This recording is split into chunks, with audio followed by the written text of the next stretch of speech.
Quelle est la partie la plus excitante de ton job en tant que consultant retail? Alors, je dirais que ce qui est hyper intéressant dans notre job, c'est le fait qu'on est vraiment sur un petit pays, un petit marché, et un petit pays surtout dans sa superficie, dans sa taille, avec tout type d'enseignes, tout type de promoteurs, sur les centres commerciaux, sur la périphérie, dans les grandes rues commerçantes des centres-villes. Donc on a vraiment une vue globale et ça, c'est super chouette. Donc moi je rajouterais qu'on participe au développement commercial du pays, à l'attractivité du territoire et également on permet au Luxembourg de devenir un espace shopping et lifestyle attrayant. Alors, quelle est la chose la plus surprenante que les gens ne savent pas à propos de ton métier?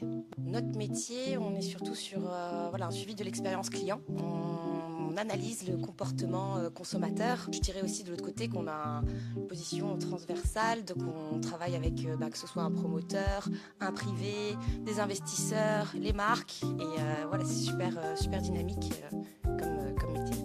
Quelle tendance façonne le futur du commerce à Luxembourg? C'est pas tout nouveau, ça commence à faire peut-être plus ou moins 5 ans. Bon, en gros, vraiment depuis le Covid, on a vu les choses vraiment s'accélérer au niveau des nouvelles tendances. Aujourd'hui, on peut plus être une boutique physique classique. Il faut vraiment qu'on apporte quelque chose en plus parce que le e-commerce, le seconde main, etc., tous ces sites Vinted, Amazon, toutes ces grandes plateformes sont tellement faciles d'accès et tout est tellement facile aujourd'hui pour n'importe qui que si on met pas quelque chose vraiment de très différenciant et de très personnalisé en boutique ou en centre co, les gens vont plus venir. Donc vraiment c'est tout ce qu'on peut mettre comme service et comme attractivité autour de ces boutiques physiques qui devient vraiment les nouvelles tendances. En soi, les tendances aujourd'hui se portent plus vers le service, le bien-être, le sport, le loisir, tout ce qui permet aussi également de rassembler les gens. Ouais. Et on ne se limite plus uniquement au fashion. Qu'est-ce qui rend le marché retail luxembourgeois unique par rapport aux autres pays européens? Je dirais sa taille. On est un petit pays qui accueille aujourd'hui tout de même beaucoup de frontaliers. On a de plus en plus aussi le tourisme reste croissant au Luxembourg. Oui, ce qui rend le pays unique aussi, c'est comme tu dis, ces frontaliers et les résidents luxembourgeois aujourd'hui ont le pouvoir d'achat le plus élevé d'Europe. Tous les indicateurs économiques du pays sont vraiment au vert aujourd'hui.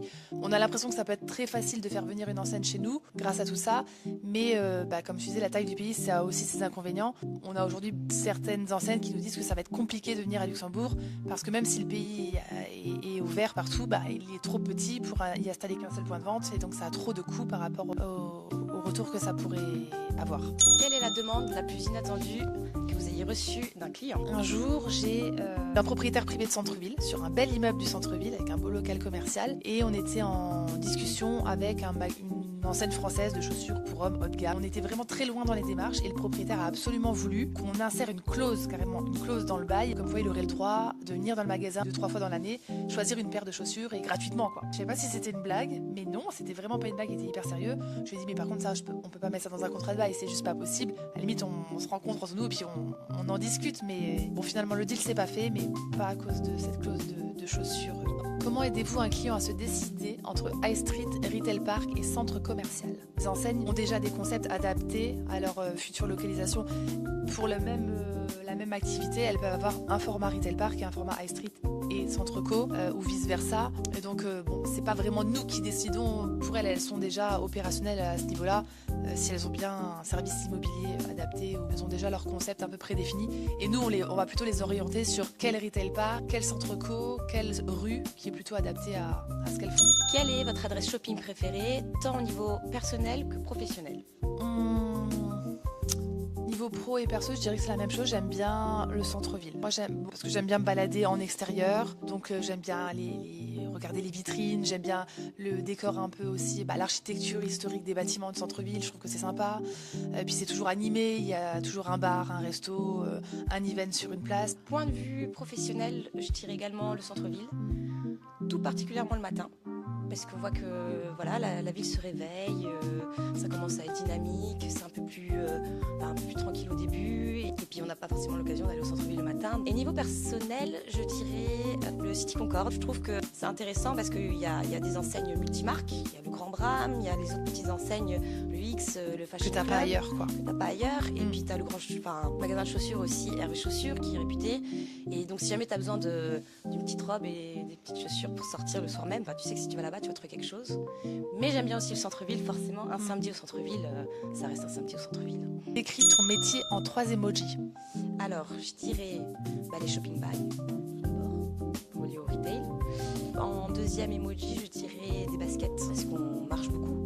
On court un peu à droite à gauche, et puis c'est tendance. Troisième emoji, je dirais l'emoji là où on se serre la main. Tout simplement parce qu'on est en relation client, on collabore avec des investisseurs, des privés, des propriétaires, des marques. Donc voilà, je trouve que ça globalise un peu tout ça.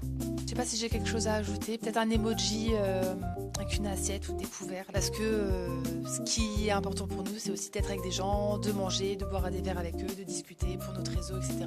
Tout ça autour d'un verre de vin. Enfin, on va mettre l'emoji verre de vin. Ça, c'est toujours hyper sympa. Tadam!